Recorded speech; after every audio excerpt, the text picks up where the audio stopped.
ಸ್ವಾಯತ್ತ ಸಂಸ್ಥೆಗಳನ್ನು ದುರುಪಯೋಗ ಮಾಡಿಕೊಂಡು ಮತಗಳನ್ನು ಕದ್ದು ಇವತ್ತು ಏನು ವೋಟರ್ ಲಿಸ್ಟ್ ಇದೆ ಅದರಲ್ಲಿ ಹೇರಾಫೇರಿಗಳು ಮಾಡಿ ಪ್ರಜಾಪ್ರಭುತ್ವಕ್ಕೆ ಇವತ್ತು ಜನರ ಸ್ವಾತಂತ್ರ್ಯಕ್ಕೆ ಧಕ್ಕೆ ತರುವಂಥ ಒಂದು ಕೆಲಸ ಅವತ್ತು ಮಾಡ್ತಾ ಇರ್ತಕ್ಕಂಥದ್ದು ಹೋಗ್ತೇವೆ. ಮೋದಿ ಅವರು ಟ್ರಂಪ್ ಬಗ್ಗೆ ಬಹಳಷ್ಟು ಮಾತಾಡಿದ್ರು. ಎಲೆಕ್ಷನ್ ಬಗ್ಗೆ ಎಲೆಕ್ಷನ್ ಟೈಮಲ್ಲಿ ಕೂಡ ಮೋದಿ ಅವ್ರನ್ನ ಹೊಗಳಿದ್ರು, ಪೂಜೆಗಳು ನಡೀತಿದೆ. 25% ಟ್ಯಾರಿಫ್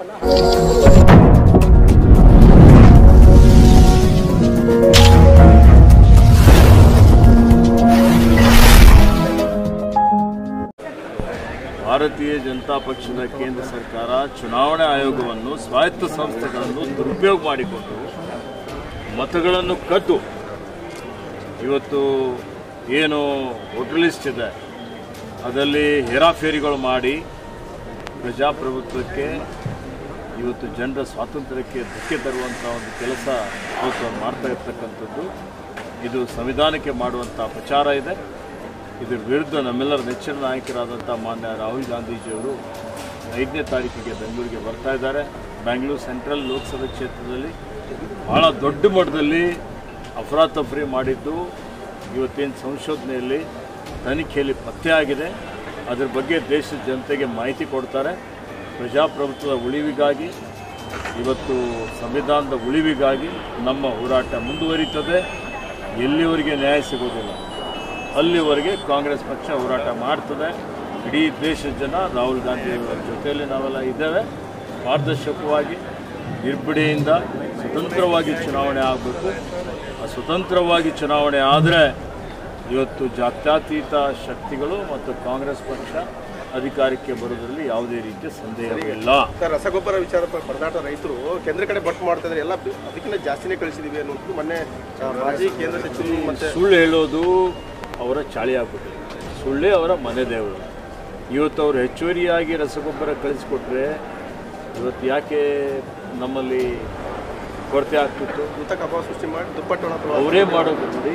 ಎಲ್ಲ ಅಪರಾಧ ಮಾಡೋರು ಅವರೇ, ದೂರು ಕೊಡೋರು ಅವರೇ, ತನಿಖೆಯನ್ನು ನಾವೇ ಮಾಡ್ತೀವಿ ಅಂತಾರೆ, ಜಜ್ಮೆಂಟು ನಾವೇ ಮಾಡ್ತೀವಿ ಅಂತ ಹೇಳ್ತಾರೆ. ಜನ ಈಗ ಅರ್ಥ ಮಾಡಿಕೊಳ್ತಾ ಇದ್ದಾರೆ. ಇದನ್ನು ನೋಡಿದ್ದೀವಿ ಕೋವಿಡ್ ಸಮಯದಲ್ಲಿ ಯಾವ ರೀತಿಯಲ್ಲಿ ಇವತ್ತು ರೆಮ್ಡೆಸಿವಿರ್ ಇಂಜೆಕ್ಷನ್ 2,000-3,000 ರೂಪಾಯಿ ಇಂಜೆಕ್ಷನ್ ಅವರು 30,000 ರೂಪಾಯಿಗೆ ಮಾರಾಟ ಮಾಡಿದ್ರು. ನಿಮ್ಮ ಗಮನದಲ್ಲಿದೆ, ನೋಡಿದಿರಿ ಇಲ್ಲ?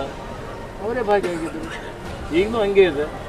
ಅವರೆಲ್ಲ ಕಾಳಸಂತೆಕೋರರ ಜೊತೆಯಲ್ಲಿ ಭಾರತೀಯ ಜನತಾ ಪಕ್ಷ ಶಾಮೀಲಾಗಿದೆ. ಅವರಿಗೆ ಅನುಕೂಲ ಮಾಡುವಂಥ ರೀತಿಯಲ್ಲಿ ಅವರು ತೀರ್ಮಾನಗಳನ್ನು ಮಾಡ್ತಾರೆ. ರಾಜ್ಯ ಮಟ್ಟದಲ್ಲಿ ನೋಡ್ರಿ, ರಾಷ್ಟ್ರ ಮಟ್ಟದಲ್ಲಿ ನೋಡ್ರಿ, ಅದಾನಿ ಅಂಬಾನಿ ನೋಡ್ರಿ, ನೋಡ್ತಾ ಇದ್ದಾರೆ. ಹೀಗೆ ಇದೆ. ಪಾರದರ್ಶಕವಾಗಿ ತನಿಖೆ ಆಗ್ತಾ ಇದೆ. ಪ್ರದೇಶ ಕೂಡ ಇದೆ. ಯಾವುದೇ ಪ್ರದೇಶದಲ್ಲಿ ತನಿಖಾ ವರದಿ ಬಂದ ಮೇಲೆ ನಾವು ಸರ್ಕಾರ ಕಾನೂನು ರೀತಿಯ ಕ್ರಮ ಜರುಗಿಸ್ತದೆ. SIT ಕರೆಕ್ಟಾಗಿ ಮಾಡ್ತಾ ಇಲ್ಲ ಅನ್ನೋದು ಆರೋಪ. ಈಗ ಆರೋಪಗಳು ಪ್ರತ್ಯಾರೋಪಗಳು ಪ್ರಜಾಪ್ರಭುತ್ವದಲ್ಲಿ ಸಹಜ ಇದೆ. ಪಾರದರ್ಶಕವಾಗಿ ತನಿಖೆ ನಡೀತಾ ಇದೆ. ಒಳ್ಳೆಯ ಅಧಿಕಾರಿಗಳಿದ್ದಾರೆ.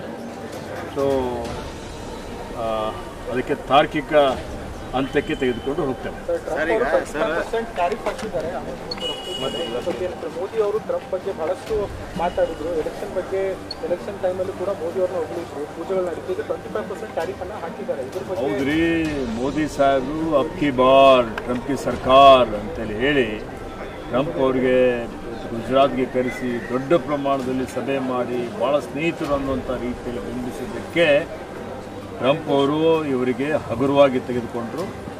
ಅವರು ಹಗುರವಾಗಿ ತೆಗೆದುಕೊಂಡು ಇವತ್ತು ಭಾರತ ದೇಶದ ಮೇಲೆ ಪ್ರಹಾರ ಮಾಡಿದ್ದು ನಾವು ನೋಡ್ತಾ ಇದ್ದೇವೆ. ಪಾಕಿಸ್ತಾನ ಜೊತೆ ತೈಲ ಹೊಂದಾಣಿಕೆ ಮಾಡಿಕೊಂಡಿದ್ದಾರೆ.